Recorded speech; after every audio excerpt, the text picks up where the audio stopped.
Hey, what's up, Hammer fam? Welcome back to HammeredHead. We're starting a special new series today called McQuarrie Mondays, where we're going to take a look at some of the epic action figures inspired by Star Wars concept art.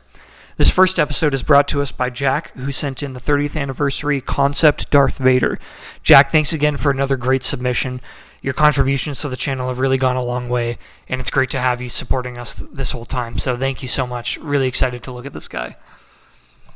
It's pretty crazy how much some of the characters actually differed from their concept art, but Darth Vader seems pretty consistent.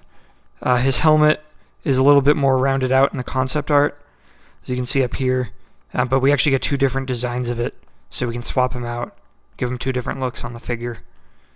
And of course the blue lightsaber changed. He does come with a coin, which is always awesome. Nice back of the box. Darth Vader. Darth Vader was not originally supposed to wear a face mask.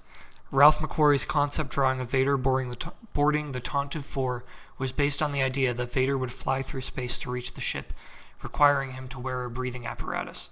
The face mask remained and has become a modern-day icon of chilling doom. That was a good decision.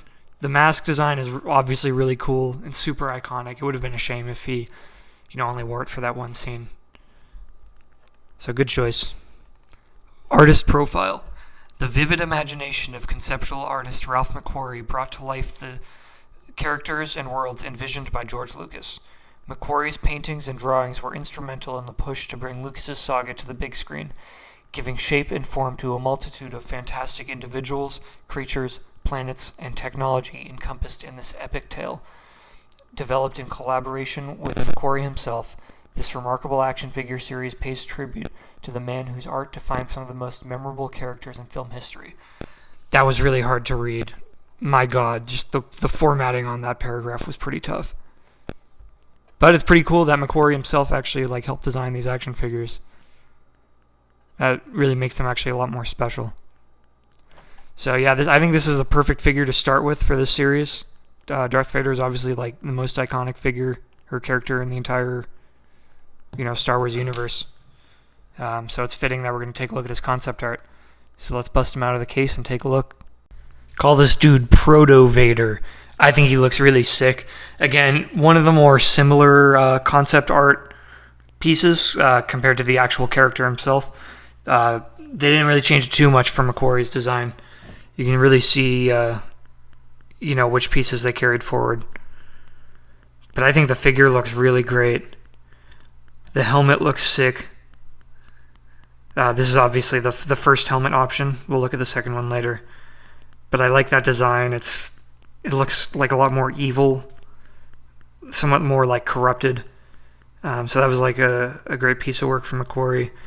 The soft goods cape works pretty well. Might be better to iron it, but I kind of like the way it sits on him right now. And then there's a little chain, sort of a shiny fabric going around his neck to hold it up. And then his chest armor looks nice, going all the way onto his shoulders. The undergarment looks kind of medieval. It's like a greenish gray. It's a pretty interesting color scheme. His chest piece looks almost rusted too, which is a nice detail for the paintwork there. His left gauntlet, he's got this little control panel. My biggest complaint with the upper body, I guess, is the swivel elbows. You can really see the gaps in the arms as you turn them, especially from behind. His elbows just jutting out there. You could stab somebody with that. And there's kind of a gap here. You can push it back in, but it's a little more noticeable than a lot of figures. But it's okay, because he's a concept figure, so he's allowed to look weird. He's got a cool belt, again, sort of rusted gadgets and stuff on there, which look great. Nice cod piece. Blaster holster sculpted right onto the leg there. It's a nice shade of brown. Looks pretty sci-fi-y. A separate soft goods / continuation of his cape down here, which I think is a nice touch. And then again, same jumpsuit color here, great color, and really nice shin guards. super metallic-y. It's like a dark shade of silver, and continues down onto the foot. So the appearance and the paintwork on this guy is really phenomenal. You can tell they wanted to, do right by that concept art, and I think he looks super fantastic. I've actually got a surprising amount of accessories with this guy. So starting off, we get the collector coin, which looks really great. It's like an engraving of the concept art itself. It says McQuarrie Concept. So that's a very good coin. And then we get the Imperial cog on the back with A New Hope. And we have the second head sculpt. And you see you just pop it right onto his neck ball. There we go. And while we're at it, the cape does come off too, if you so choose. And here we go. So there's the other look for you. And next up is this blaster, which actual Darth Vader obviously doesn't have. But it's a nice sculpt. It's pretty unique. And he's got a little holster here, of course, that fits right nice and tight into. Very good fit. And last up is the lightsaber.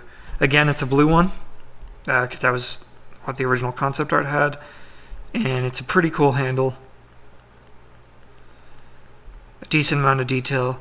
Only issue is that it's pretty big, so you kind of got to fight it into his hand.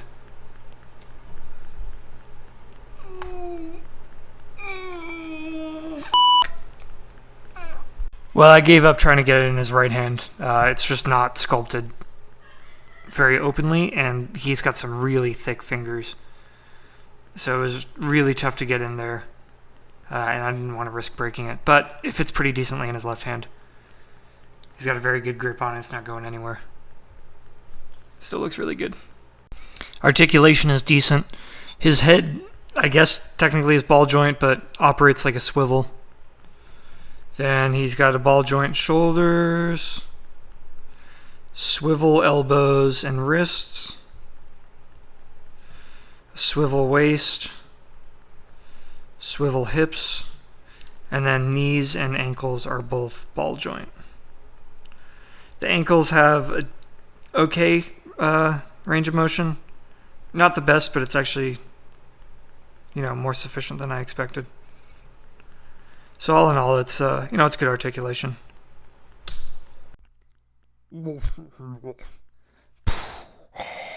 Oh, I don't know, Mr. Hammer.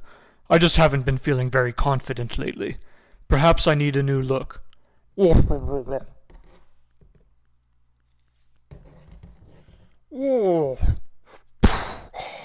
Oh, it's beautiful. Thank you, Mr. Hammer. So yeah, that's concept Darth Vader. I really like the figure. My only real complaints are his hands. It's really hard to get him to hold anything in the right hand. You can't really get him to get both accessories at the same time unless you really try. And then those elbows do just look a little bit goofy. But it's not a big deal. Again, it's concept art, so it's going to look different from other Star Wars figures. And I think thematically that makes the issues with like the elbows and stuff like that not really a big deal. And I think the interpretation of the concept art drawings themselves just came out really well. The figure is phenomenal. It's a great look. He looks pretty close to Darth Vader, but he's different enough that you could have him in your collection as just like a totally different character if you so choose. But I really like the guy. So Jack, thanks so much for sending him in. Really fun review. I'm really looking forward to the rest of McQuarrie Mondays. This was a great way to celebrate the Star Wars series and appreciate its origins. So thanks again. But yeah, let me know what you think in the comments. As always, thank you to all my Patreon subscribers. Be sure to follow on YouTube, Instagram, and Facebook. Check out the Patreon page. And don't forget, stay hammered.